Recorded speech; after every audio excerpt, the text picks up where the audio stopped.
Welcome back to another episode of We Don't Know What to Watch, the podcast where two guys watch random movies in praise of the almighty algorithm and then talk about them. All hail the algorithm. And with me, as always, is the Sonic the Hedgehog Tamari Mario, Kyle Mulford, and I'm Noah Saturn.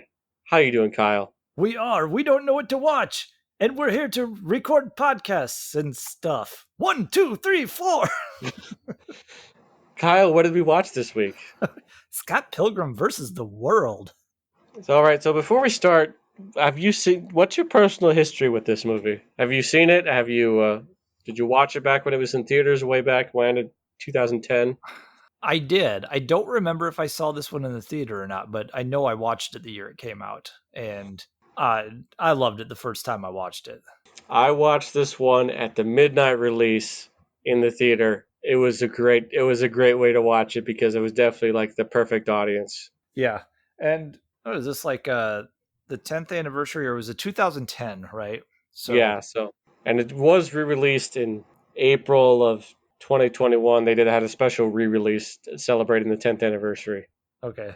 Well, and I know that the whole like most of the cast, I think a couple didn't show up, like Brie Larson and like two others didn't show up, but almost all of the cast got together during the pandemic last year, which would have been the 10th year anniversary, and they did a read through of the entire film. You can find that on YouTube. That's awesome. So that's kind of fun. I loved when some of the people did that. Like I liked. I know a lot of people have problems with Josh Gad. I don't know why. I think they find him annoying, but like I Mhm. loved that he did those reunions Yeah, those were pretty cool. with all those different movies. I watched a lot of those, and they were fun. Hearing some of the stories of all those old shows and stuff, or those old movies. But yeah, this is a 2010 film directed by Edgar Wright. And we talked about Edgar Wright before. We did an episode on Hot Fuzz, and we love Edgar Wright in this house. We do. Funnily enough, I did watch an interview with him, which was entertaining and informative about this movie. Apparently, the graphic novel, the first issue, had come out when it was brought to Edgar Wright by someone. I don't remember who brought it to him, but they're like, "This is going to be your next movie," and well, the next movie ended up being Hot Fuzz, I think. Mm-hmm. Uh, but the graphic novel was written by Brian Lee O'Malley, and he actually had a lot to do with the movie as well, because he set the story in Toronto, and he came and showed like he still had pictures that he used for drawings in his book of actual places in Toronto. Nice. So Edgar Wright would go to these places, and actually he shot at the places that are in the comic. So, That's awesome. and apparently, like this is one of the rare ones film shot in Toronto that's actually Set in set Toronto. in Toronto. It's usually set as like New York or whatever. And there's actually a joke in the movie. They make movies in Toronto. Yeah, they Exactly. do. um, but anyway, he was brought the first volume of the graphic novel, and the studio was pushing him to do this movie, and he was the only one saying, why don't we wait for this guy to write more issues to know where the story's going? So Yeah. I think there were 3 volumes out when he finally started on the movie. So I don't know if they kind of veered from the comics a little bit, but he did at least wait for 3 volumes to come out before making this. Yeah, 3 volumes out of what was a total of 6 volumes. And I have not read any of that, so I don't know what the story is like in there and how much it follows it. But From I'm what I assuming, understand, it's supposed to follow it pretty closely, but I also have not read any of the comics. yeah, I'm assuming it follows a lot of it close, since he did keep O'Malley around for a lot of the consulting and all that stuff. So Yeah, and they had some animated sequences that were basically right out of the comic. yeah, and that was interesting too. Like, there's a lot of fighting in this movie. Well, before we get into that, we should give kind of a brief synopsis, or snowball pitch, if you will. Okay, Scott Pilgrim is a slacker slash musician, and then he's just kind of not really doing much with his life until one day he meets the girl of his dreams named Ramona Flowers, who actually uses his head to as like a as a way to save time when she's delivering stuff through Amazon, because apparently there's like a subspace highway through his head. So she's literally the girl of his dreams, because every time he has a dream, he sees her, and then he finds out that in order for them officially date, he has to defeat her 7 evil exes.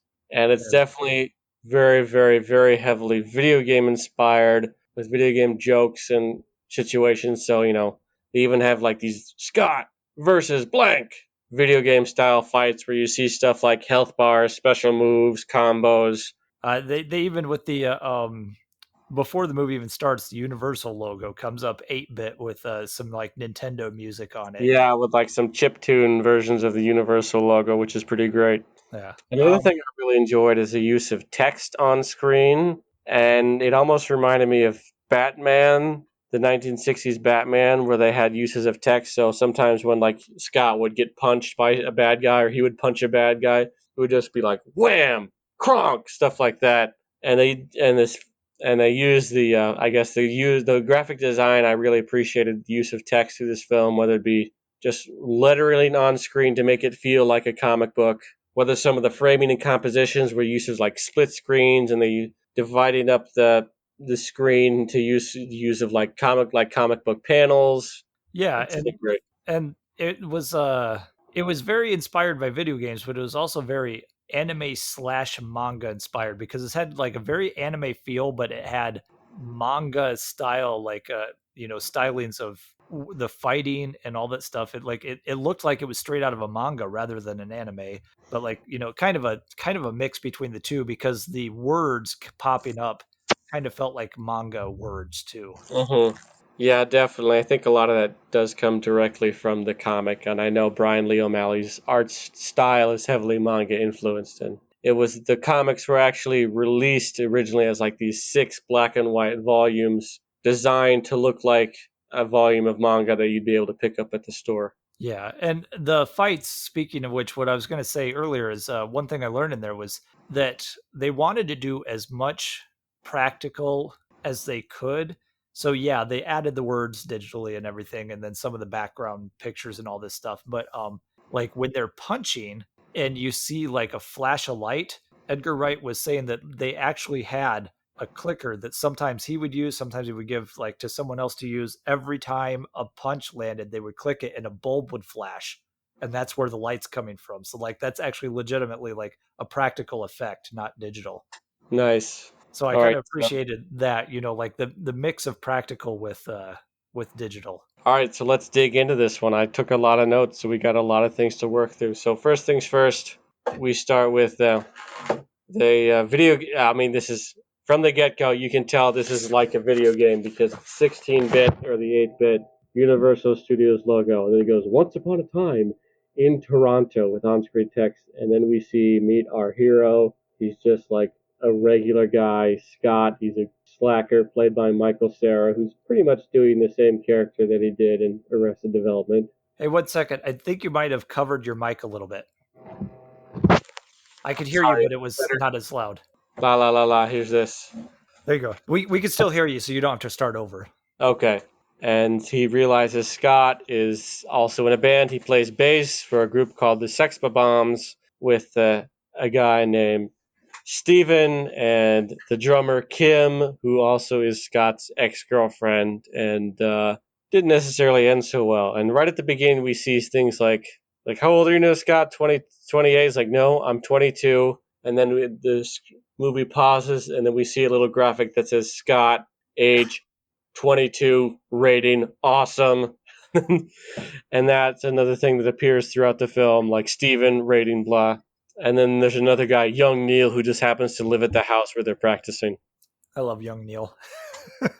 He just kind of copies whatever. He literally is just someone who like copies everything that Scott Pilgrim does. Like he eventually gets his gig as the bass player. He eventually dates the guy Scott Pilgrim dated. It just kind of like he's just looking up to Scott Pilgrim. I guess like he's just like he doesn't have an identity of his own. Mm-hmm. I think he even repeats everything like Scott Pilgrim says. There's one point where Scott's always using the if to get out of something. He's like, "I've got to pee," and then Neil's like, "I got to go pee too." But I like that character. He just kind of like doesn't even have his own personality. He just does Mm-hmm. whatever Scott does. And then, of course, we find out that the band is getting ready to practice, and Scott is dating a 17-year-old who's still in high school. It's like, oh man, Scott, come on. It's been a year since you went through a terrible breakup, I and then love how that's a begin. play on the anime thing as well because he finds out it's like, oh, she's 17, she's Asian, she goes to the Catholic school, she's a Catholic school girl, so she's got the Yeah, uniform and everything. they're like, oh, gross, Scott. It's like, what? I like her. She's nice. Parents really like me, you know. So then, and then of course we hear the song. We hear them play their first number, which is a cool kind of punk rock number, and that's our opening credit sequence. Yeah, it's pretty cool opening because it kind of draws back from the room too. So like, and Hmm. then the title comes while they're in the background of and it's almost like a long hallway shot now. The room just kind of backs up. One thing about the band is that I didn't see this on IMDb. That like maybe I just didn't look in the right spot. But in that interview with Edgar Wright, he was talking about the bands and how he wanted them all to have a different sound, and so he brought in different people. I can't remember who did some of the other bands, but the Sex Bob-ombs, it was Beck that came in and did the music for them. He wrote that stuff, and apparently they're kind of an amateur band or whatever. Hmm. Well, Beck went and did like a demo tape and he came with these songs. And like, I think Edgar Wright was just expecting to have like, a song or whatever. He's like, oh, he came back with several songs. And like, that's what ended up in the movie. But he only had a demo tape. So like, it was kind of raw. And Edgar Wright was like, well, let's not take it back and finish it. Let's just leave it that way because they're going to sound kind of raw because they're like this amateur band. And he did joke about he talked to Beck later, I don't know how much later, is a couple years later or whatever, and he goes, you want to know how many views like or how many listens this particular, I don't remember which song, but one of the songs from Scott Pilgrim has on Spotify. He's like 20 million listens, and Beck was like, well, that's more listens than some of my actual proper songs. Nice. So yeah, so we got the B plot, which is sort of the band plot, and then the A plot is what Scott's gonna do with his life because he's a slacker. And at one point, we see Scott at his relationship with with his 17-year-old girlfriend Knives, who's just kind of like just really wants to be there. She's just happy to be there. She thinks Yeah. Scott's so mature and so cool. Yeah, and he's kind of a jerk, and that's the thing about this movie is he's not a good person. Scott is not a good person. Watching this 10 years later after first seeing it in theaters, I'm like, man, Scott is a dick.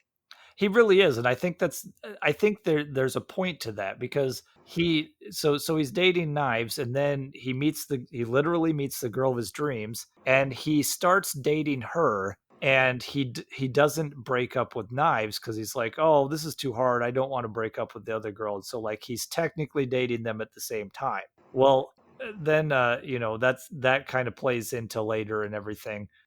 But he's not a good person, and it's his growth through the movie. There's Hmm. he's got an arc through there, and this movie is about kind of. I think one of the big themes of this movie is about like bringing baggage into a relationship, and everybody's got their exes and their hangups and all this stuff, and he's literally fighting the baggage to and getting through all the garbage in order to be with this girl. That's how much he likes her. Hmm. So it's like instead of like figuratively Like putting working a, through emotional baggage, it becomes literal where he has to fight them in the video game form. yeah, instead of putting figurative hard work into a relationship, he's literally working hard to get into this relationship. So I thought that was kind of cool that like that's his arc, is that like, and this whole story is supposed to be kind of from his point of view. So I think that the ex-boyfriends, or the exes, Seven evil exes. seven evil exes, um, are intentionally worse than they actually are. They're probably not that bad of people, but from his point of view, they are. Because they're the seven evil exes. Yeah. So yeah, he gradually, and I like how the whole thing intertwines into the whole band thing because it kind of mixes together because he's got his own ex too. Hmm. And that's now dating one of Ramona Flowers' exes.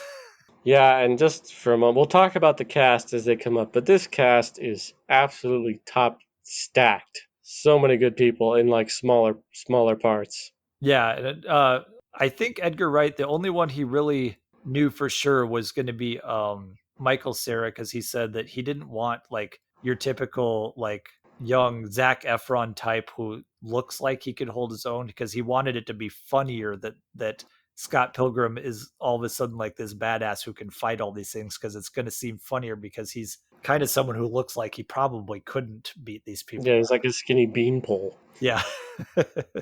And it is kind of a funny contrast too, because it's like he's this total dick, and then he starts fighting and you're sitting there rooting him on. It's so you're like, yeah, kick their ass. And then also, then there's like the funny video game references. Like at one point, Scott goes to the bathroom, and then there's like this pee bar, and as he pees, you can see the bar go down and empty. There are so many good jokes and so many little lines and stuff that are funny. One of my favorite things is when he goes to a party when he's still like looking for Ramona, because he'd only seen her in his dreams, and then he goes to this party and he talks to somebody. Goes, "Oh, hey, I can't remember. The actor seemed familiar, but he goes to the character. He goes, "Hey, you know everybody." He's like, "Yeah, I do." He goes, "Do you know someone with hair like this?" And he just holds up a scribbly drawing, and immediately he's like, "That's Ramona Flowers. I think she's going to be here tonight."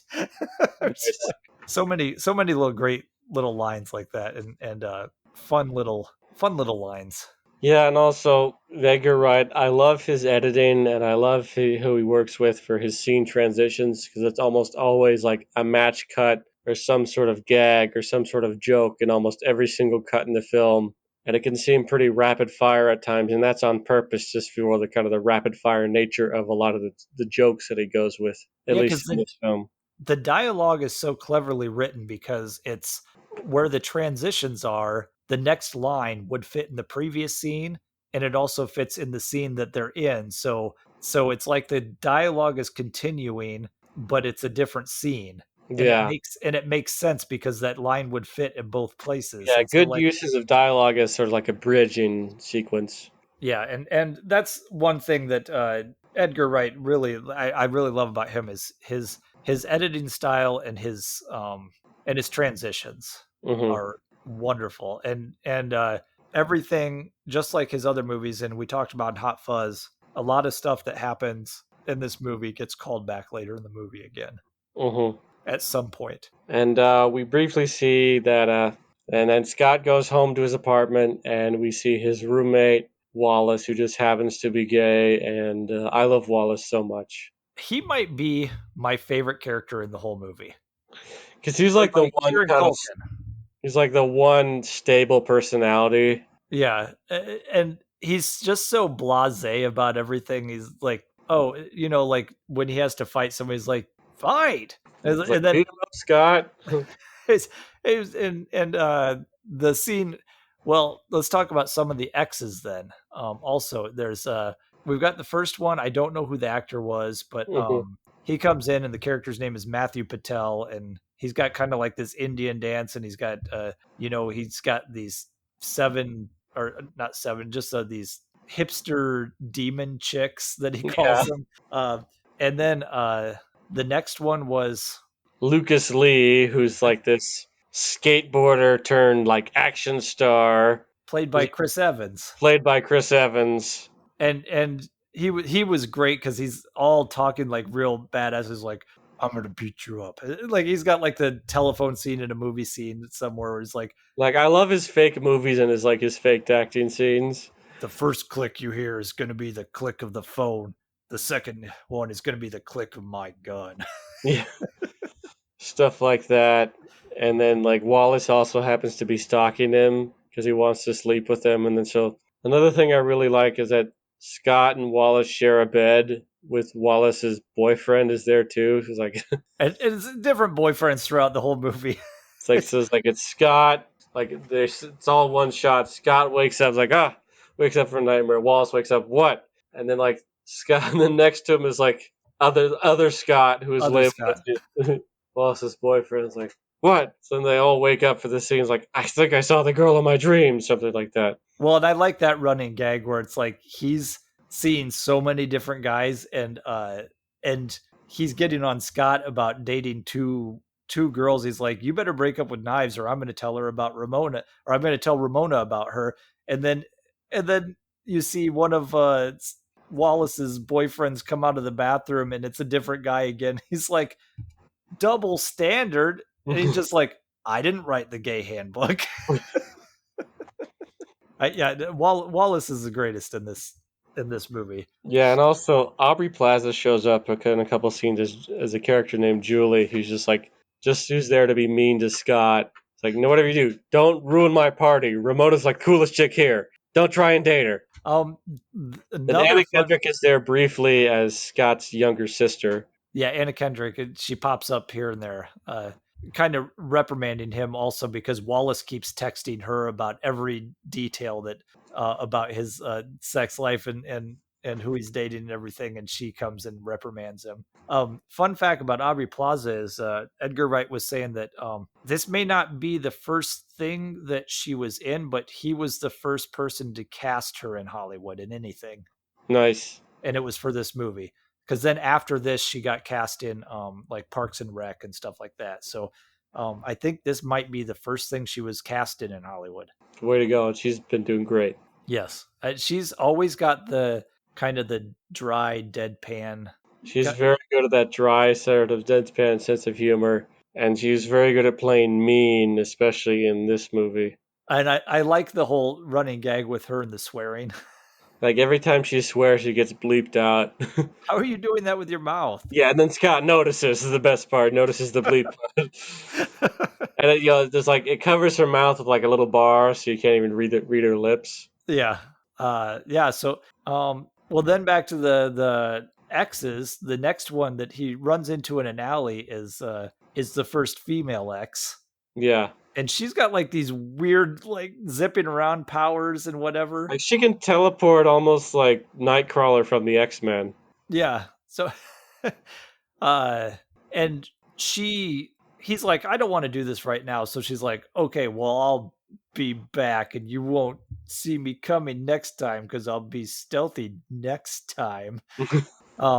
But then yeah, then he fights her later again, and what's funny is when she comes back, he gets beat up by her, like a surprise attack from her, and then he looks up and you hear a voiceover go, "The girl from before." That was another great line. And that one was fun because this time it was Yeah, she Mary was ex Elizabeth number Winstead, four. who Yeah. Ramona fought her for a while, but then she's like, "Rules of the league means that your boyfriend has to fight me," and Scott's like, "I don't want to hit a girl; they're soft."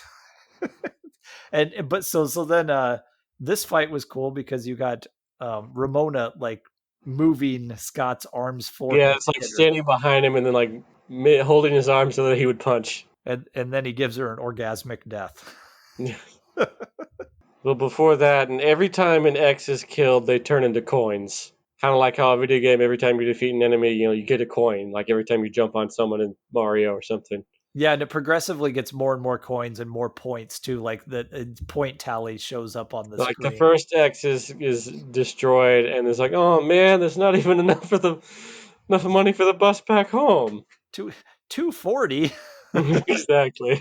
Oh, Oh, and then well before we see X number 4, of course, who could forget X number 3? Because it turns out it's a double X situation because we find all about Scott's ex is now like this rock star named Envy Adams who used to go by Natalie, and her boyfriend is the main guitarist in her band who's also a vegan, and of course that means he has telekinesis and he yeah, can read minds. and Scott's ex Envy is and of course Envy is because you got to have that name because she's going to be jealous of him dating And someone, but she's then the played name by of her band is Clash at Demon Head, which is the name of a video game. And another band that they meet earlier is called Crash and the Boys, which is also another video game. oh, okay, so I didn't get that reference. I didn't know those games. But Envy is played by Captain Marvel, Brie Larson. And then her boyfriend, the third X, is played by Brandon Routh, who was Superman. Yes, and then Lucas Lee was played by Chris Evans, who's been Firestorm and Captain Johnny America, Storm, the Human Torch. Johnny Storm, and Captain America. So lots of superheroes in this I show. just happened to be in this cast. Yeah, But I think Brandon Routh is one of my favorite villains in this, or deadly exes in this movie, because Scott's about to go punch him, to get the fight started, and all of a sudden Brandon Routh's hand starts glowing, and he just holds him like psychically away from him, and then Brie Larson is like, well, he's a vegan, and they don't eat anything which that comes from an animal at all, and that pretty much makes them better than most people. So vegans get psychic powers, and vegans get psychic powers, and this is where because Scott, how do you punch a guy who has psychic powers who's much stronger than you, where he literally throws you up in the air, so then you fall back down? Well, he tries to fight him with his guitar, and that doesn't work. So then, oh yeah, they have a bass battle. yeah, they have a bass battle, and the good use of music. I like when Scott uses his bass in this scene because it uses like a do do do do. You even see like the letter D coming up over and over again each time he plays this bass chord. Yeah, but that doesn't work. So he tricks him into drinking a coffee with soy in it, and then the the It's like, I'll take vegan the soy. It's police like, wait come. a minute, that's not soy. You just drank half and half. No. And then all of a sudden, the vegan police show up out of nowhere, and we've never seen them before. It And turns one of out that, like, you violated vegan law. What about the three-strike policy? On such and such day, you had, like, a bagel with, like, cream cheese. It's like, what? This isn't vegan? milk and eggs. Milk and eggs, bitch. And then next you had, like, on this day, you had chicken parmesan. Chicken Chicken's not parmesan. vegan? It's like, no. And then this is your third strike. Start the de-veganization process. And then instead of guns, they just have like they're holding their fingers and their thumbs up, and they have like shoot out green lasers. And we have to mention the vegan police are played by Thomas Jane and Clifton Collins Jr. And when they're done here, and Brandon Routh He's is, officially de-veganized. yeah, and when they're done with this and they de-veganize him, and Brandon Routh is getting defeated, you see the vegan police, Thomas Jane and Collins Jr. in the background going back to their car, and they give each other a high five and go, "Yeah," It's and like go back to their police car. they're in their own movie, They are, and it's great. and we never see them again, and it's a shame. Uh, but yeah, then the next exes are these twins. So she dated twins at some Well, point, and before back, then we go to a party, an after party after this big band, and then of course we meet and then we meet X number four comes back, played by Mae Whitman, oh, and this is when she comes back. Yeah, this is what she's great because she's got this cool chain that she uses to fight, and then Ramona fights her with like a giant hammer, and then Scott's just kind of there in the background. and I love the bad puns with this one, where Yes, Scott's like, "You had a sexy phase," I was and bi curious. I was like, "Well, now I'm bi furious." Yes. Come out after me, you has-been. And then even we forgot one pun. It's like, first you were vegan, now you will be gone. When he defeats the It's like vegan guy. vegan. Like terrible action movie puns. Yeah. So we already talked about her, and then then they have another battle where this time it's like they're literally having the two bands on opposite sides of the room battling each other. Well, the other side happens to be the twins that she dated at some point. So now we've got this music that's creating, like, the twins create these twin dragons, like giant electrical dragons in the air, and then the sex bombs create this like giant monkey thing, and it starts fighting. And Or they, like the Yeti. Yeah, it's a really cool fight scene. And that's probably where a lot of the effects budget went. yeah, and so that's how they defeat them, and Yeah, and so it's so like they rock versus like automatically win. EDM. Yeah, and these are like these kind of Daft Punk type, twin DJs. Yeah, and then since they're defeated, Sex Bomb automatically wins, and they get the record contract with G Graves, who happens to be Gideon, who was the main X who put all this together. So he's the final X, and he gets Ramona back. He And signs. before can we go back first? First of all, all I got is like there's all these. One of my favorite gags is after kind of the first successful date with Ramona, Scott comes back, and then you hear like the Seinfeld musical sting, do do do do. Scott comes back, and then you hear yay, like a studio laughter, just for like one scene. It feels That like is that is the only scene that feels really like almost out of place. I still love it, but like it seems really out of left field. well, yeah, because it's supposed to be like Scott is, successful. He feels happy-go-lucky, like he's in a happy Yeah. scene in the sitcom, and they chose Seinfeld. So yeah, I love the Seinfeld musical sting as a scene transition. Then he has to have like a second date with Ramona. The date's going well. Then they talk about how like then Ramona says the magic words, "Your hair's getting shaggy." It's And like, that's a oh, running gag. like, are you nervous about your haircut? And then it cuts to because it's a great framing where like Scott is in this door frame, and then you can see half of Scott, and the other's a black space, and then you just hear the narrator say Scott's last haircut was like was exactly 431 days ago. It was 3 hours before his big breakup. Scott's been cutting his own hair ever since. It's like, oh, maybe we should. It's like, it wasn't. It's like, oh, it was total. Our breakup was totally mutual. Envy broke up with him. It wasn't a big deal. It definitely was. Yeah, that's pretty And like great. That every time someone mentions Scott's hair and Scott's hair is getting shaggy, he finds an excuse to put on a hat. Yeah, and it's the same goofy hat every time, and just out of nowhere, like cuts away, and then it cuts back to him, and he's got his hat on. Yeah, but first he's like, "Let's go for a walk." So then he can. So then like, no, it's like just so we just go for a walk. So he can just put on his hat. So it's It's a so fun great. running gag It's throughout a the great movie. running gag that shows up a few times. So now we can jump forward again, and after the big battle of the bands battle, Scott gets an extra life because it's just an extra life icon shows up, and so he grabs it because you never know when you're gonna need an extra life. I like the line. He's like, "What are you doing? Getting a life." Yeah, so he then we finally get to where Ramona ends up back with Gideon after all of the other exes are defeated, and you find out that like he's controlling her. He's got a chip on her neck or something, and then Like she can't get him out of his head, yeah, literally. and when he comes driving up, roll in his car, the Rolling Stones under my thumb is playing on the radio. Nice. Uh, And Gideon is played by Jason Schwartzman, who's great, being smarmy as all heck. yeah, he's that's his role. That is a Jason Schwartzman role right there. Hmm.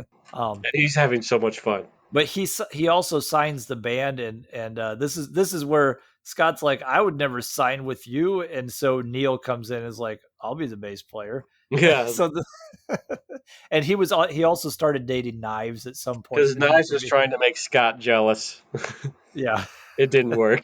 So then we finally get to the final battle where he's about to give up, and then Jason Schwartzman calls him and taunts him, and Wallace is like, I told you to give up, but never mind, go finish him. He's like, go kick his ass.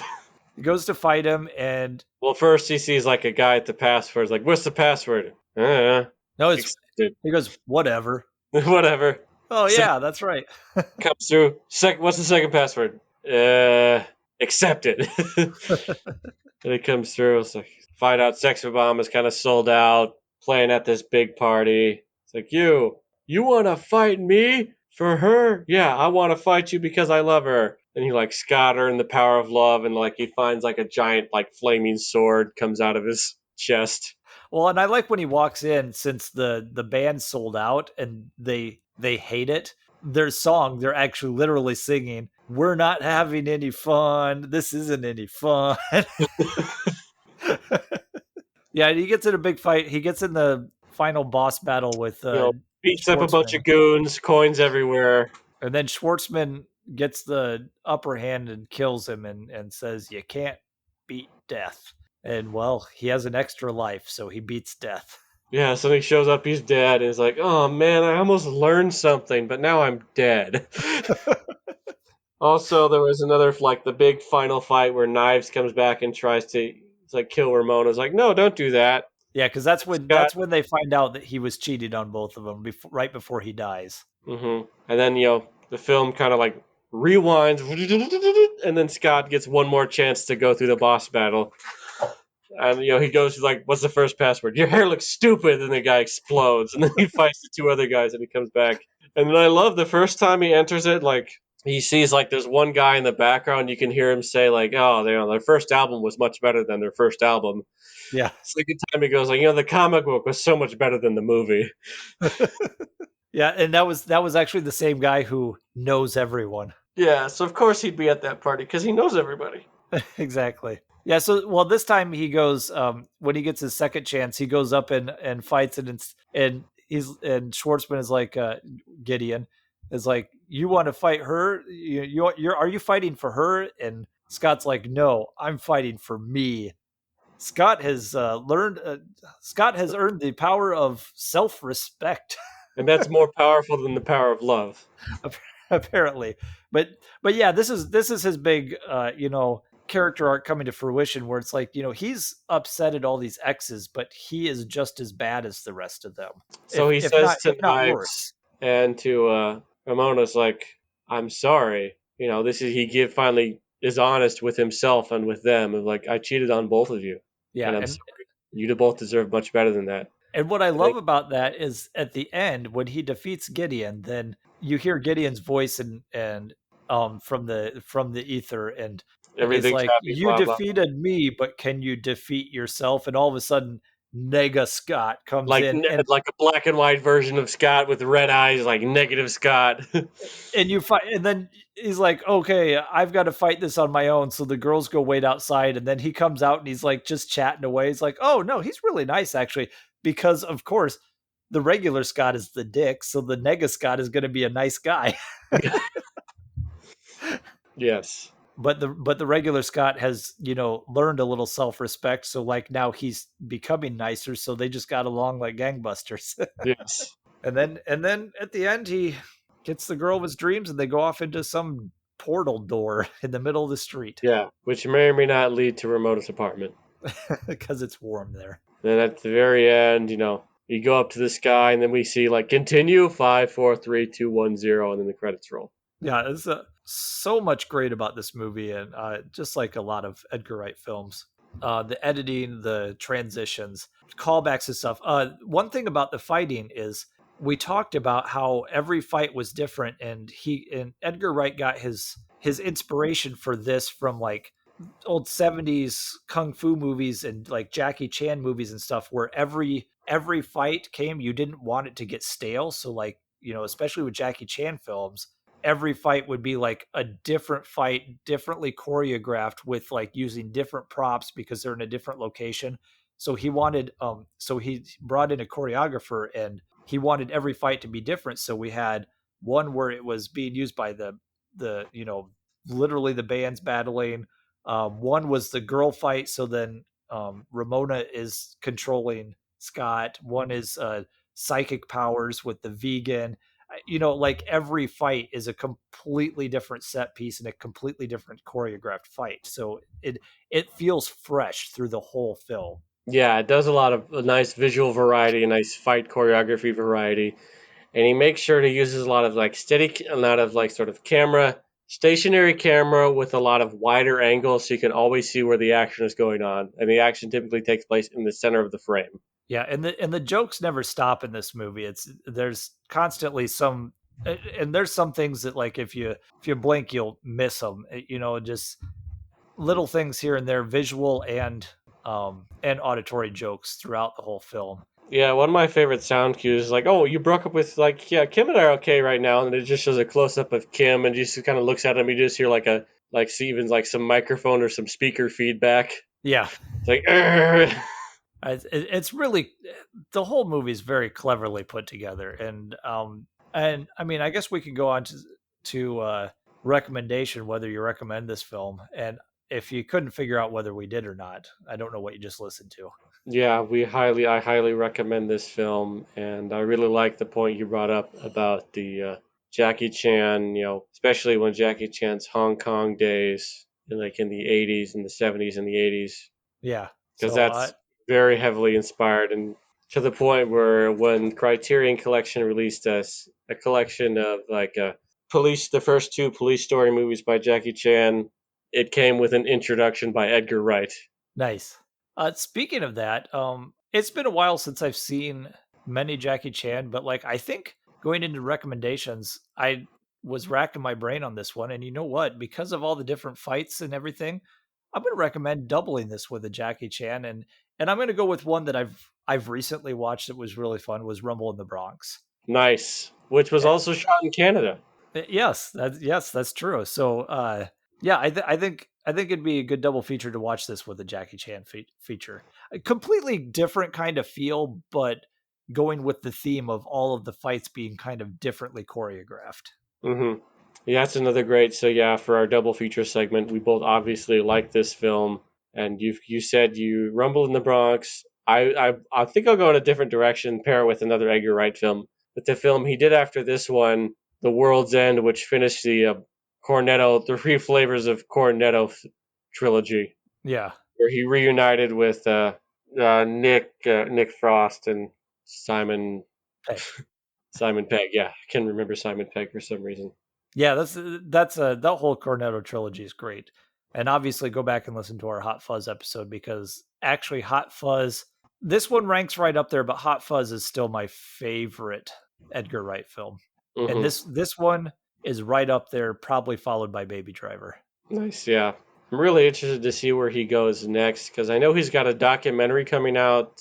As of this recording, documentary comes out in June 2021. Then in fall 2021, he has Last Night in Soho, and we just released, and I just saw a trailer release for that one. That one looks like a lot of fun. Oh, okay. I'll have to It check out almost that looks like trailer. he's going for more of like a horror film now. So I'm really interested because, we love his comedy. He's very good at comedy, but I'm curious to see because he flexed his more straight action muscles in Baby Driver. So I'm really interested to see what he does with sort of with a horror film. Yeah, that'd be interesting. I am he's another one of those directors that I just every one of his films I love. They're all great. So anyway, let's move on to our final segment of seeing what we're gonna watch next. Spin no wheel. I don't know if we can get twice as lucky as them because we hit gold last time with Scott Pilgrim. Oh, I was gonna mention, we just did you know how Brie Larson was in this movie? We Hmm. saw a young Brie Larson just a couple episodes ago on 13 going on 30. You're right. It's the Brie Larson extended cinematic universe. That's that connection, and we've done an Edgar Wright movie with Hot Fuzz, Hmm. so I'm just plugging our old episodes. Of course, Uh, shameless promotion. 70 or better, all genres, spin. Spin, spin, spin, spin, spin, spin.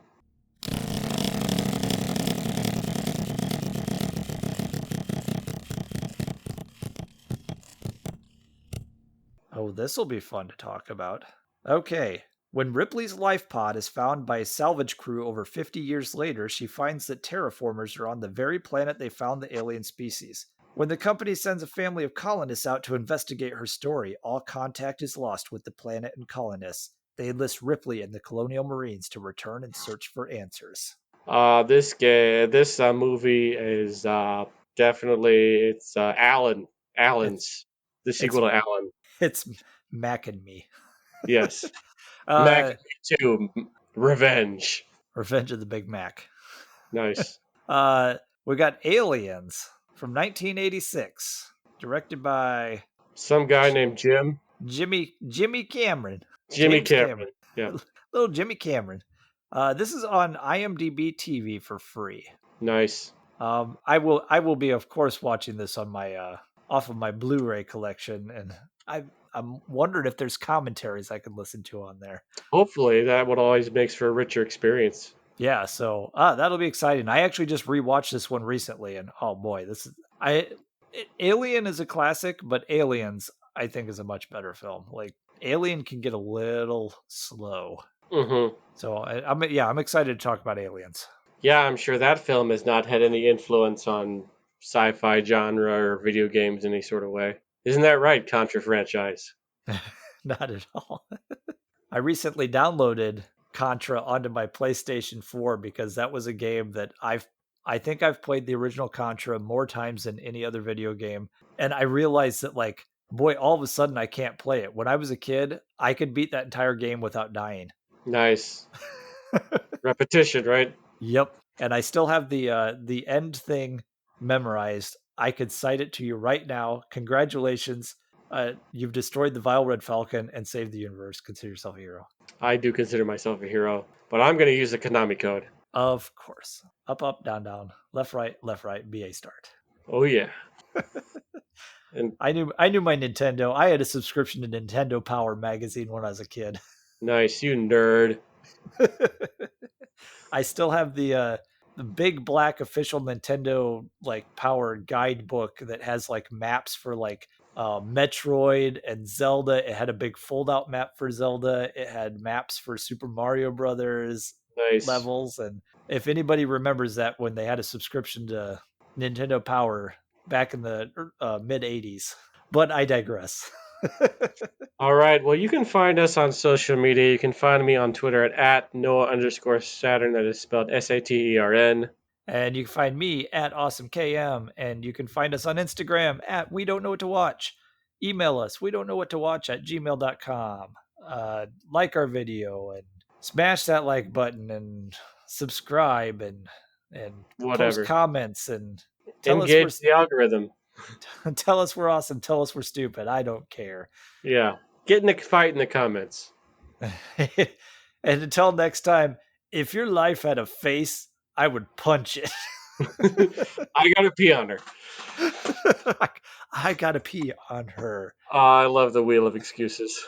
Is that like the wheel of fish? Yes.